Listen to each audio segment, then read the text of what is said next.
அதாவது சொல்லுங்கள், நாளைக்கா நாளான்னைக்கா, அந்த மாதமா அடுத்த மாதமா? கேட்கலையா? வச்சுடா போ, சவுண்டாக தானப்பா சொல்லு. நீங்கள் நல்வழிக்கு திரும்பலைன்னா அப்புறம் நாங்கள் நல்வழிக்கு கொண்டு வருவோம். நாங்கள் கொண்டு வரணுங்கும் போது அப்புறம் நிறையா டீ உத எல்லாம் விழுவும். நீங்களாக நல்வழிக்கு வந்துட்டீங்கன்னா இப்போ போகிறது மாதிரியே சுமூகமாக போயிடலாம். எப்படி சௌகரியம்? சாமியா, முதல்ல ஐயனார்த்து தான் கேட்கணும். இப்படின்னா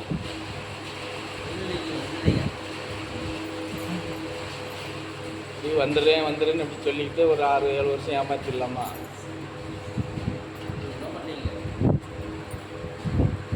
நீங்களா மாறிட்டீங்கன்னா உங்களுக்கு நல்லது. நாங்கள் மாற்றணும்னு முடிவு எடுத்தால் கஷ்டம் பார்த்துக்க. அப்புறம் கரெக்டு முரடாக இருக்கும். ஏற்கனவே சனீஸ்வரம்னா எல்லாம் ஒளியிருக்கு. அதனால தான் அவரும் சொல்கிறாரு, நீங்களாம் நல்வழிக்கு வந்துடுங்க, நான் வந்தால் அப்புறம் நீங்கள் கஷ்டப்படுவியே அப்படின்னு சொல்கிறாரு. நீ கேட்க மாட்டேங்கிறீங்கல்ல? சாமி தான்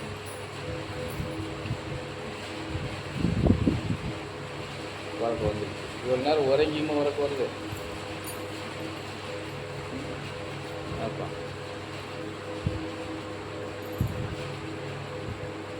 ஏற்கனவே நடத்திருக்கோம்ல, சனீஸ்வரனை பற்றி ஏற்கனவே நடத்திருக்கிறோம்ல.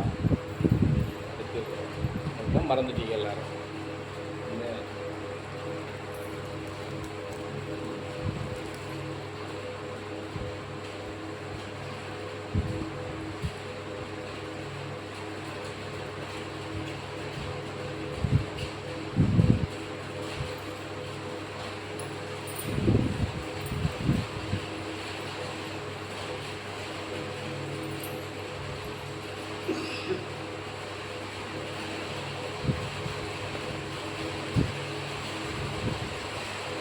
இருக்கலாம்.